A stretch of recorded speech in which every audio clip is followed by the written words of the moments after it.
తెలంగాణ రాష్ట్ర ముఖ్యమంత్రి రేవంత్ రెడ్డి ప్రజలకు రైతులకు ఇచ్చిన మాటను నిలబెట్టుకుంటుంటే కేటీఆర్ హరీష్ రావు జీర్ణించుకోలేకపోతున్నారని దేవరకద్ర శాసనసభ్యులు జి మధుసూదన్ రెడ్డి ఆగ్రహం వ్యక్తం చేశారు.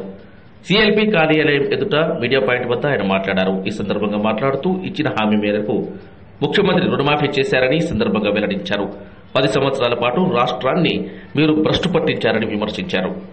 ఒక ఆరోపణ చేస్తూ ప్రజలు ఇబ్బందులకు గురి చేస్తా ఉన్నారు, ప్రజలను తప్పుదో పట్టిస్తా ఉన్నారు. అది మంచి పద్ధతి కాదు అని చెప్పేసి ఈ సందర్భంగా తెలియజేస్తా ఉన్నాం. ముఖ్యంగా ఈరోజు కేటీఆర్ గారు మాట్లాడుతూ త్వరలోనే బై ఎలక్షన్ వస్తామని మాట్లాడుతా ఉన్నాం కదా. మీకు ప్రజాస్వామ్యం మీద ఏ మాత్రం గౌరవం లేని వ్యక్తులు, జ్యుడిషియల్ మీద ఏ మాత్రం గౌరవం లేని వ్యక్తులు, అసలు నీవు కోర్టులో తీర్పులు పెండింగ్ ఉన్నాక బై ఎలక్షన్ వస్తామని చెప్తున్న విధానాన్ని బట్టి చూస్తేనే నీకు జ్యుడిషియరీ పట్ల ఏమాత్రం గౌరవం లేదని చెప్పేసి సందర్భంగా తెలియజేస్తాము. మీరు 60 మంది దాదాపు మీ ప్రభుత్వంలో గత 10 సంవత్సరాలలో 60 మంది ఎమ్మెల్యేలను అడ్డగోలుగా మీరు గొర్రెలను కొన్నట్టు కొనేసి మంత్రులను చేసిన ఘనత మీది. కానీ ఈరోజు మేము అట్లా కొనట్లేదు. మేము బాధ్యతగా మీ పార్టీ మనుగడ లేదు, మీ పార్టీలో మనుగడ లేదు, మీ పార్టీలో ఉంటే వారికి రాజకీయంగా భవిష్యత్తు ఉండదనే ఆలోచనతోన ఈరోజు స్వచ్ఛందంగా కాంగ్రెస్ పార్టీలోకి వస్తున్న ఎమ్మెల్యేలను చూసి తట్టుకోలేక మీరు ఏమైనా సుప్రీంకోర్టు, హైకోర్టు అని చెప్పేసి కోర్టు తీర్పులు మీరే ముందే డిసైడ్ చేసి మాట్లాడుతూ ఉన్న విధానాన్ని చూస్తుంటే తప్పకుండా ఇది కాంటెంప్ట్ కిందికి వస్తుందని చెప్పేసి కూడా ఈ సందర్భంగా తెలియజేస్తా ఉన్నాం.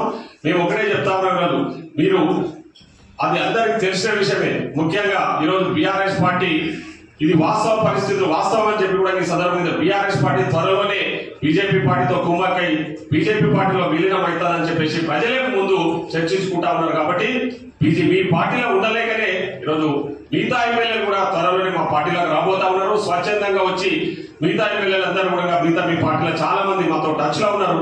తొందరలోనే కాంగ్రెస్ పార్టీలోకి వస్తున్నారు వాళ్ళని అని చెప్పేసి ఈ సందర్భంగా తెలియజేస్తాను. ఈరోజు ముఖ్యంగా ప్రజాప్రభుత్వం మా ముఖ్యమంత్రి గారు అందిస్తున్న పాలన, మా ముఖ్యమంత్రి గారు ప్రజలకు ఇచ్చిన మాట నిలబెట్టుకుంటున్న తీరు, అదేవిధంగా ఎమ్మెల్యేలకు ఇస్తున్న గౌరవం, ఎమ్మెల్యేలకు అపాయింట్మెంట్ ఇచ్చి వాళ్ళని రెగ్యులర్ గా కలుస్తున్న తీరును నచ్చి ఈరోజు ఎమ్మెల్యేలు అందరూ కూడా ఇతర పార్టీలో ఉన్నారు. ముఖ్యంగా బీఆర్ఎస్ పార్టీలో ఉండే ఎమ్మెల్యేలందరూ కూడా కాంగ్రెస్ పార్టీలోకి వస్తా ఉన్నారు. కాబట్టి మీరు ఏదైతే మాట్లాడుతూ ఉన్నారో బై ఎలక్షన్ వస్తాయి అవస్తాయని ఏదో పగటి కళలు అంటున్నారు, ఆ పగటి కళలను ప్రజలు ఎవరు నమ్మే పరిస్థితుల్లో లేదని చెప్పేసి ఈ సందర్భంగా తెలియజేస్తా ఉన్నాం.